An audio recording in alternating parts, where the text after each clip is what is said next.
Bonjour à tous, on se retrouve pour un nouveau tuto sur les différents blocages en Muay Thai. Nous allons voir comment bloquer les techniques de poing et les différents blocages sur les techniques de jambes. Avant de commencer, je voulais vous remercier pour tous les messages de soutien et l'intérêt que vous portez à mes vidéos, c'est très encourageant. Merci et continuez de partager. Alors là, on va voir comment bloquer les directs. Donc pour cela, on imagine que j'ai les gants, j'ai les mains, les paumes de main tournées vers mon visage et non pas dans ce sens-là comme la plupart des débutants ont tendance à le faire. Et je viens les coller. J'insiste sur le fait de coller les mains au niveau du front. Car si vous avez les mains légèrement décollées, lorsque vous allez prendre le coup, vous allez prendre l'impact et vos gants en même temps. Donc le blocage ne sera pas efficace. Hein, souvent, les débutants, ils ont les mains là et ils se prennent leurs propres gants. Ou alors, ils sont là et ils vont venir repousser avec les mains pour empêcher le coup d'arriver. Le problème quand vous faites ça, c'est que déjà, vous n'êtes pas sûr d'y arriver, ça risque de passer. Et en plus, vous créez des ouvertures sur les côtés. Donc, il faut absolument coller ses mains. Ensuite, on a le menton donc, toujours bien rentré, la mâchoire serrée, le regard toujours porté vers l'adversaire ou le partenaire, et les coudes bien près du corps. Donc j'insiste sur le regard, car il faut savoir qu'un coup qu'on ne voit pas arriver et qu'on prend fait beaucoup plus de dégâts qu'un coup qu'on voit arriver et qu'on est prêt à encaisser. Donc toujours regarder pour voir ce qui se passe, pour pouvoir contrer, etc. Maintenant, par rapport au coude et à la posture du buste, essayez de vous recroqueviller légèrement afin de protéger un peu plus de surface du corps. Si vous êtes tout droit, regardez quand je me mets sur le côté et que je reste tout droit, là j'ai toute la partie des côtes et de l'abdomen qui est exposée. En me recroquevillant un peu plus, je protège mes côtes et la tête en même temps, sans pour autant me pencher en avant. Donc voilà pour la façon la plus courante de bloquer. Maintenant, ce n'est pas forcément la plus efficace pour moi, mais c'est celle qui va venir instinctivement lorsqu'on est un peu débordé, etc. Donc vous avez aussi, quand vous avez affaire à un boxeur qui tape lourd, qui a une grosse frappe, il faut savoir que quand vous bloquez comme ça, et que vous venez encaisser avec le gant ou au niveau du poignet, ici il y a une faiblesse, vous voyez. Donc en montant un petit peu plus le bras au-dessus de la tête, vous allez là venir bloquer avec votre avant-bras, voire votre coude, s'il vise un peu bas.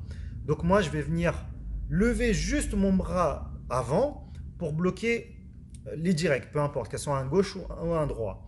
Donc je vais venir lever mon bras avant, mettre dans l'axe, monter l'épaule et avoir ici un bon appui là, épaule, main, et là je suis solide. Donc vous avez aussi cette technique là. Donc soit la première avec les deux mains, le corps un peu recroquevillé, ou ici, si ça frappe un peu plus fort, pour venir encaisser avec l'avant-bras. Donc voilà pour les techniques de blocage sur les directs. Donc c'est très basique, hein, c'est ce qui est le plus instinctif, le plus simple, mais pas forcément le plus efficace. Il faut savoir que lorsque vous bloquez, vous subissez malgré tout des dégâts, d'accord. Donc vous ne prenez pas le coup directement, mais vous l'encaissez malgré tout. Et ça vous inflige donc de la fatigue, etc. Donc c'est pas forcément le mieux pour moi. Certes, nous sommes dans un sport de combat, un sport de contact, mais moins on prend de coups, mieux c'est. Voilà, donc il y a d'autres techniques qui vont vous permettre de vous préserver un peu plus, car sur un combat ou sur un sparring, voilà, la fatigue est vite accumulée. Plus on prend de coups, plus on se fatigue. Donc il faut plutôt opter pour des techniques telles que les chassés, les esquives, les déplacements, etc. Donc là, je vais vous montrer, vous expliquer ce que moi j'appelle la parade. C'est de venir garder la distance avec l'adversaire et venir bloquer les coups avec les paumes de main ouvertes. Donc, on imagine ici le direct du bras avant qui arrive. Hop, je bloque main ouverte. Toujours, vous voyez, dans l'axe, ça vient cacher mon visage. Et pareil avec la main arrière. Donc, je viens 1, 2 et garder la distance avec les bras. On peut venir ici en croisé, ici en croisé, avec le bras tendu. Et là, je viens parer avec les coups, avec les mains, pardon. Donc, bon, je sais que c'est pas évident là de le visualiser pour ceux qui connaissent pas tout seul comme ça. Donc, j'essaierai de faire une vidéo avec un partenaire pour compléter celle-ci. Donc, vous avez ces blocages là à distance qui vont vous permettre d'avoir une prise d'information un peu plus sereine, si je puis dire, car lorsque vous prenez les coups ici, vous avez vos yeux qui essayent de suivre le mouvement, mais voilà, vous pensez plus à bloquer, donc c'est un peu plus difficile. En bloquant de cette façon et en gardant la distance, avec le menton bien rentré, ça vous permet de tout voir, de voir les jambes arriver, etc. Alors maintenant, on va voir comment bloquer dans le cas où l'adversaire vient envoyer un coup circulaire, un crochet. Donc si vous gardez les mains comme ça, vous voyez là sur le côté, il y a une ouverture. Donc le crochet il passe, même avec les épaules relevées, ça risque de passer. Donc il va falloir venir protéger en amenant, en venant plier son bras et en rentrant le coude à l'intérieur. Vous voyez, ça vient cacher un œil et l'autre bras ici en support avec l'épaule levée et le menton rentré. Donc je suis là ici en garde, je bloque les directs et là en ramenant la main derrière l'oreille, voire derrière la tête, je viens protéger tout le flanc. Donc je fais ça des deux côtés.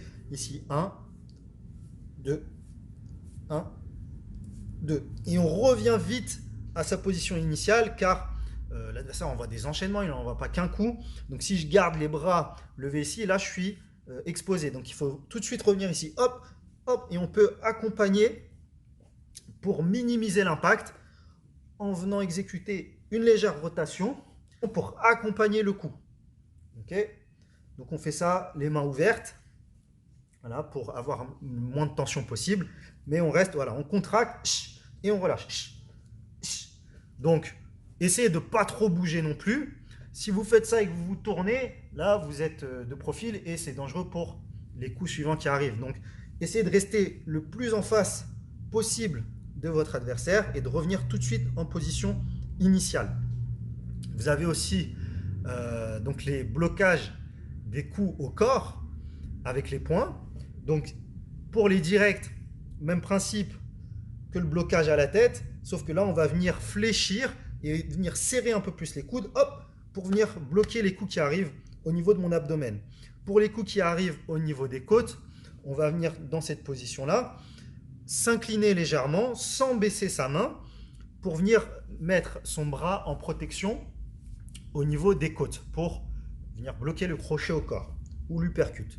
Hop, hop, avec une inclinaison tout en gardant les mains. Souvent les débutants ils vont venir baisser la main et là, crochet au corps, crochet à la tête, on le prend. Donc on vient s'incliner et les mains ne se décollent pas. Donc blocage des directs, blocage des crochets à la tête avec le coude bien rentré. Attention, il y en a qui viennent ouvrir comme ça pour repousser le coup encore, mais là on a une ouverture, donc on rentre le coude pour cacher l'œil. Et les blocages des directs au corps, des crochets au corps, crochets à la tête, les directs puissants, les parades, hop, hop, parade croisée, ça c'est pas mal pour venir chercher au corps à corps, rentrer, mettre les genoux derrière, puis les coudes, et on bloque, et on bloque. Voilà, main ouverte, je contracte, je souffle, et je relâche. Parade, je tiens à distance, etc. J'oublie aussi comment venir bloquer l'uppercut. Ben, c'est simple, hein, c'est comme lorsqu'on vient bloquer le direct, puisqu'il vient dans l'axe, je vais venir me protéger comme sur les directs et venir resserrer un peu plus au niveau des coudes ici pour bloquer l'uppercut. Maintenant, encore une fois, c'est pas le mieux. Le mieux, c'est de l'esquiver, de se déplacer, etc. Donc, il faut garder en tête qu'on doit minimiser les mouvements parce que quand on commence à venir bouger ses bras et son corps dans tous les sens, on crée forcément des ouvertures. Alors je dis pas qu'il faut être statique, rester en bloc et pas bouger. Non, on vient mettre les bras là où on voit l'impact arriver. mais on ne vient pas faire de grands mouvements ou tourner dans tous les sens. Plus vous allez avoir de mouvements, plus vous allez avoir d'incertitudes et plus vous risquez de prendre un contre. Donc on minimise les mouvements et on reste toujours calme et serein. On ne panique pas. Alors, je vais couper la vidéo en deux parce que je me rends compte que ça fait beaucoup d'informations et on va faire un tuto 3 bis, on va dire, pour les blocages au niveau des jambes.